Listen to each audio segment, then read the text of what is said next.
Assalamualaikum warahmatullahi wabarakatuh. Apa kabar anak-anak hari ini? Mudah-mudahan semuanya sehat dan tetap semangat belajarnya walaupun masih belajar dari rumah. Alhamdulillah, hari ini bertemu lagi dengan Bu Pupa. Hari ini kita akan mempelajari masih tema 7, perkembangan teknologi. Hari ini kita akan belajar keberagaman anggota keluarga di rumah dan teman-teman di sekolah, yaitu pelajaran PPKN pertemuan ke-1. Seperti biasa, sebelum kita melanjutkan pembelajaran, marilah kita bersama-sama membaca basmalah. Bismillahirrahmanirrahim. Tujuan pembelajaran kita hari ini yang pertama, anak-anak dapat menjelaskan keberagaman anggota keluarga di rumah beserta manfaatnya. Yang kedua, anak-anak dapat menjelaskan keberagaman siswa di sekolah, baik fisik, kemampuan, dan kegemaran. Kemudian, yang ketiga, anak-anak dapat menjelaskan pentingnya memahami keberagaman. Dan yang terakhir, anak-anak dapat menjelaskan manfaat dan cara menyikapi keberagaman di sekolah. Anak-anak, seperti yang telah kita pelajari bahwa kita ini setiap manusia memiliki ciri khas masing-masing. Semua orang berbeda. Maka dari itu muncullah yang dinamakan keberagaman. Apa sih keberagaman? Beragam itu artinya bermacam-macam. Contoh, keberagaman di rumah, karakter atau sifat, kebiasaan, kegemaran, dan juga makanan favorit. Nah, yang di rumah adik, kakak, ayah, ibu, sifatnya, kebiasaannya, kegemarannya, kemudian makanan favoritnya berbeda. Maka karena berbeda menjadi beragam atau bermacam-macam. Dengan sikap menghargai dan menghormati keberagaman dalam keluarga, akan tercipta kerukunan, keharmonisan, ketentraman, dan juga akan saling menyayangi. Nah, itu beragam ya, bermacam-macam. Nah, kita lanjutkan. Apa sih manfaatnya keberagaman di rumah? Nih, coba apa saja ya? Yang pertama, dengan adanya keberagaman sifat dan karakter di rumah, dapat mengetahui dan memahami sifat setiap anggota keluarga. Jadi, adik dan kakak berbeda sifatnya, karakternya berbeda, maka kita akan saling memahami sehingga tidak terjadi salah faham, pertengkaran, atau perselisihan. Yang kedua, manfaatnya adanya keberagaman dalam keluarga dapat mengembangkan sikap menghargai, menyayangi, dan menghormati perasaan orang lain. Yang ketiga, manfaatnya perbedaan kemampuan dalam keluarga bermanfaat ketika kita bekerja sama. Contoh ya, kakak kemampuannya dalam hal apa contohnya ya, adik kemampuannya berbeda lagi dalam hal yang lain. Maka karena kemampuannya berbeda, bisa bekerja sama menyelesaikan pekerjaan atau hal-hal yang ada di rumah sehingga menjadi cepat selesai. Kita lanjutkan ya. Nah, anak-anak, untuk menyikapi keberagaman di rumah diperlukan kita apa saja ya? Yang pertama, sikap tenggang rasa. Yang kedua, yang diperlukan menerapkan sikap saling melengkapi. Dan yang ketiga, toleran dalam menyikapi keberagaman di rumah. Nah, sekarang tenggang rasa itu apa? Tenggang rasa artinya menghargai dan menghormati perasaan orang lain. Jadi, karena kita menghargai dan menghormati perasaan orang lain, maka kita juga dalam bersikap akan lebih berhati-hati, tidak semaunya, tidak asal, sehingga tidak menyakiti perasaan orang lain. Kemudian, dengan sikap tenggang rasa, kehidupan di rumah menjadi rukun dan harmonis, serta dapat mengatasi permasalahan dengan baik. Dengan sikap tenggang rasa, anggota keluarga pun terhindar dari perselisihan. Karena kita menghargai dan menghormati perasaan orang lain, maka kita seperti tadi yang sudah dijelaskan, kita akan lebih berhati-hati, akan lebih memahami orang lain, sehingga orang lain tidak merasa sakit hati dan terhindar dari perselisihan. Ya, kita lanjut ya. Anak-anak, kalau tadi kita berbicara tentang keberagaman di rumah ya, dengan keluarga, ayah, ibu, adik, kakak, bibi, paman, dan lain-lain. Nah, sekarang kita akan belajar tentang keberagaman teman-teman di sekolah. Tentunya kalau teman-teman di sekolah lebih beragam lagi dan lebih banyak lagi keberagamannya. Nah, apa saja ya contohnya keberagaman di sekolah? Contoh keberagaman di sekolah yaitu karakter atau sifat, sama seperti tadi di rumah.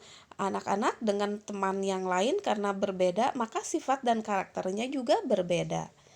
Ciri-ciri fisik, rambutnya ada yang keriting, ada yang lurus, badannya yang tinggi, ada yang pendek, ada yang gendut, ada yang kurus. Nah, itu ciri-ciri fisiknya berbeda.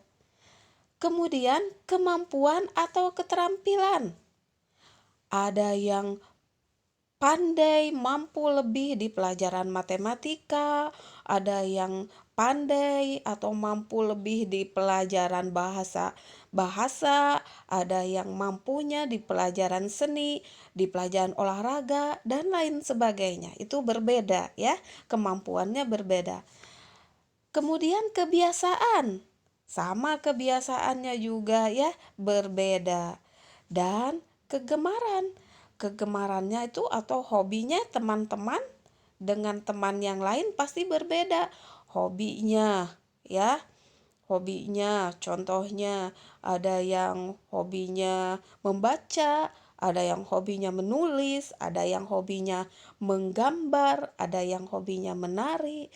Kemudian ada yang juga beda dalam kegemaran terhadap musiknya, terhadap makanan ya.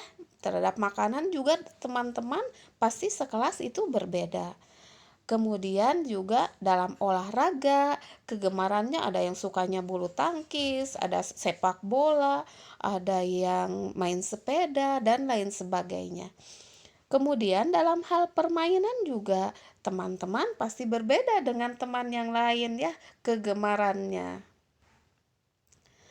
Nah, sekarang keberagaman sifat dan kebiasaan. Keberagaman sifat atau karakter, contoh dan cirinya. Nih di sini ada beberapa contoh. Contohnya sifat atau karakter, ada teman atau orang itu sifatnya tuh sopan. Ciri-cirinya orang yang sopan itu menghormati setiap orang. Ya. Kemudian ada juga sifatnya yang sombong. Apa ya sombong itu? Sombong itu selalu merasa lebih baik dari orang lain. Terkadang terhadap orang lain menganggap orang lain remeh, menganggap orang lain tidak bisa apa-apa. Itu namanya sombong. Kemudian ada keras kepala. Keras kepala itu tidak mau mendengarkan pendapat orang lain. Kalau menurut dia A, maka A. Kalau orang lain berpendapat tidak mau menerima. Itu namanya keras kepala. Kemudian juga ada orang yang rendah hati. Rendah hati itu sebaliknya dari sombong, ya. Dia selalu merasa sama dengan orang lain, tidak merasa lebih dari orang lain. Kemudian juga ada orang yang humoris. Contoh anak atau orang yang humoris itu apa? Dimanapun dia berada, teman-temannya bisa tertawa karena dia bisa membuat orang menjadi tertawa gitu ya. Orangnya lucu biasanya. Nah, itu orang yang humoris. Nah, itu diantaranya sifat atau karakter dan ciri-cirinya. Nah, anak-anak, perbedaan sifat dan kebiasaan tidak akan menjadi masalah jika bertoleransi terhadap sifat dan kebiasaan orang lain. Jika kita menghargai, menghormati orang lain, maka perbedaan sifat dan kebiasaan juga tidak akan menjadi masalah. Dengan memahami aneka sifat dan kebiasaan teman, kita telah menjaga persatuan yang sesuai dengan Pancasila sila ketiga, yaitu Persatuan Indonesia. Jadi tetap menjaga perasaan orang lain, tetap menghargai perasaan orang lain, kebiasaan orang lain, ya, sifat orang lain. Nah, itu sesuai dengan Pancasila sila ketiga, yaitu Persatuan Indonesia. Yang kedua, tadi keberagamannya di kemampuan ya, dan sifat karakter. Nah, sekarang keberagaman ciri-ciri fisik, kemampuan dan kegemaran. Ciri-ciri fisik tadi sudah dijelaskan ya, dari mulai warna kulit, ada yang putih, ada yang hitam, ada yang sawo matang. Kemudian bentuk mata, ada yang belok atau bulat besar, ada yang sipit. Kemudian hidung, ada yang mancung, ada yang tidak mancung. Warna rambut, ada yang hitam, ada yang coklat, bahkan biasanya ada yang pirang juga ya. Kemudian kondisi tubuh seperti tadi, ada yang pendek, ada yang tinggi, ada yang gendut, ada yang kurus, dan lain sebagainya. Itu ciri-ciri fisik. Sekarang kemampuan atau keterampilan. Nah, kemampuan dan keterampilan setiap orang itu berbeda-beda. Nah, namun perbedaan tidak menghalangi kita untuk bekerja sama. Seperti tadi, ada yang kemampuan atau keterampilannya di matematika, ada di yang pinternya di bahasa, kemampuannya lebih di bahasa, ada yang kemampuannya di seni, ada yang kemampuannya di melukis contohnya ya, di seni dan lain sebagainya. Itu kemampuan dan keterampilan. Nah, walaupun begitu kita masih tetap bisa bekerja sama. Dengan adanya perbedaan kemampuan, kita tetap dapat saling membantu dan saling melengkapi. Teman yang lain hebat, kemampuannya bagus di matematika, maka teman yang kurang di pelajaran matematikanya bisa dibantu, dilengkapi oleh teman yang kemampuan matematikanya bagus.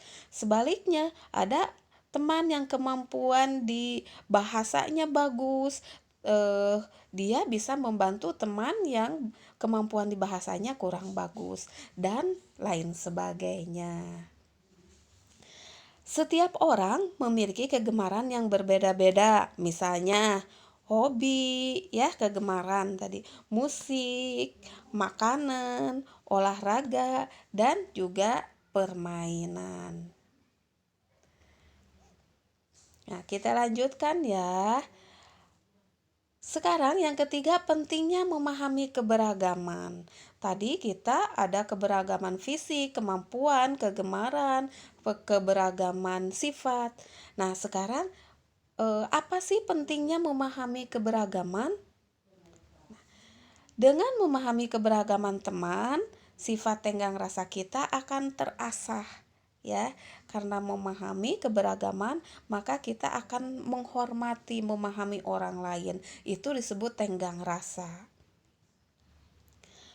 Nah, sekarang ada sikap yang perlu ditiru dan ada juga sikap yang harus dihindari dalam setiap perbedaan. Apa saja ya? Yang perlu ditiru, muncul sikap tenggang rasa, memahami perasaan orang lain, saling melengkapi satu sama lain, menghargai perbedaan, memperkaya wawasan. Memperkaya wawasan itu kita harus belajar lebih banyak lagi artinya. Nah, sekarang apa yang perlu dihindari? Nah, itu sikap negatif, tidak baik. Contoh, perang antar suku bangsa. Karena tidak ada sikap tenggang rasa, maka akan terjadi perang antar suku bangsa. Kemudian memicu pertengkaran. Ya, kita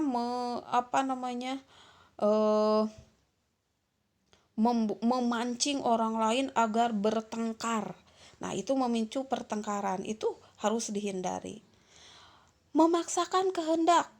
Kita punya keinginan atau kehendak dipaksakan ke orang lain, tidak boleh. Itu sikap yang tidak baik. Kemudian, sikap tidak mau bersatu. Maunya sendiri aja. Ya, tidak mau bergabung dengan orang lain, tidak mau bekerja sama dengan orang lain. Itu tidak baik juga. Kemudian juga tidak baik jika kita menghina suku bangsa orang lain, ya, karena kita juga akan sakit hati ketika suku bangsa kita dihina oleh orang lain. Nah, itu tadi sikap yang perlu ditiru dan juga sikap yang perlu dihindari jika terdapat perbedaan. Sekarang yang keempat, manfaatnya keberagaman dan menyikapi keberagaman di sekolah. Apa sih manfaatnya dan bagaimana menyikapinya? Keberagaman dalam lingkungan sekolah memiliki manfaat bagi semua pihak di sekolah. Antara lain, apa ya manfaatnya? 1. Dengan adanya keberagaman sifat, semakin menyadarkan bahwa kita harus hidup rukun. Kan tadi sifatnya teman ada yang sombong, ada yang baik hati, ada yang rendah hati, ada yang humoris ya. Nah, kita sadar bahwa kita itu dengan berbagai sikap tetap harus hidup rukun.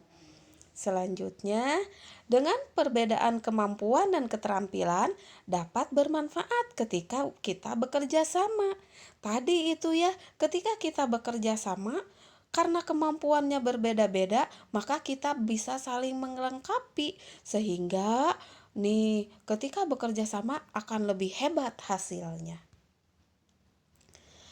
Adanya perbedaan dapat mengembangkan kreativitas siswa dalam berpikir. Contohnya kita itu berbeda ya, tidak sama kemampuannya dengan orang lain. Mengapa ya orang lain bisa seperti itu kalau saya tidak? Maka kita berpikir bagaimana bisa seperti orang lain seperti itu. Nah, itu disebutnya kreatif ya dalam berpikir. Kemudian manfaat selanjutnya, manfaat keberagaman di sekolah menghindarkan diri dari sikap sombong.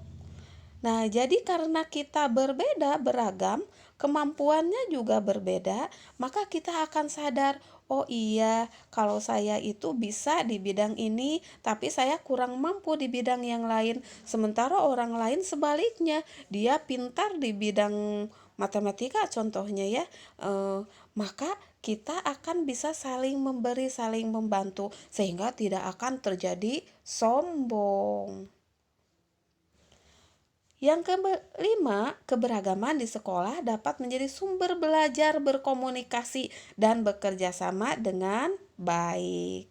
Ya, karena kita berbeda, maka kita dengan orang lain cara berkomunikasinya juga akan berbeda dan kita akan bekerja sama lebih baik lagi. Ya, itu manfaat dari keberagaman di sekolah. Perbedaan setiap teman di sekolah harus kita sikapi dengan bijak agar terjalin rasa persatuan di antara teman. Nah, bagaimana cara menyikapinya perbedaan di sekolah? Yang pertama, saling menghargai dan menghormati tentunya. Karena kita berbeda, maka kita harus saling menghargai dan menghormati dengan orang lain.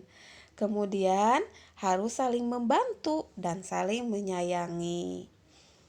Selanjutnya, mau bekerja sama dan berteman dengan siapa saja. Yang keempat, saling bersikap toleran dalam perbedaan ya. Kita harus paham bahwa kita itu berbeda dengan orang lain berbeda dengan kita, maka kita harus tetap menghormatinya. Itu disebut toleran. Melestarikan keberagaman budaya bersama teman. Jadi, karena kita berbeda, keberagamannya, budayanya berbeda, maka kita harus melestarikannya. Jangan sampai keberagaman budaya kita itu berkurang atau luntur. Ya. Nah, anak-anak, kita sudah mempelajari tentang keberagaman di rumah dengan keberagaman di sekolah. Manfaat keberagaman juga di rumah dan di sekolah dan bagaimana menyikapinya. Mudah-mudahan anak-anak paham ya. Jika tidak paham, boleh bertanya kepada ibu guru. Nah, sekarang anak-anak saatnya latihan. Silakan anak-anak kerjakan latihan bupenanya halaman 28 nomor 1 sampai 5. Ya, jangan lupa kerjakan dengan teliti, tulisannya yang rapi. Alhamdulillah anak-anak untuk pembelajaran kita hari ini. Terima kasih ya anak-anak sudah mempelajari dan mengikuti belajar kita bersama hari ini. Mudah-mudahan anak-anak semuanya ilmunya bertambah dan bermanfaat. Tetap jaga kesehatan dan tetap semangat belajarnya. Terima kasih. Assalamualaikum warahmatullahi wabarakatuh.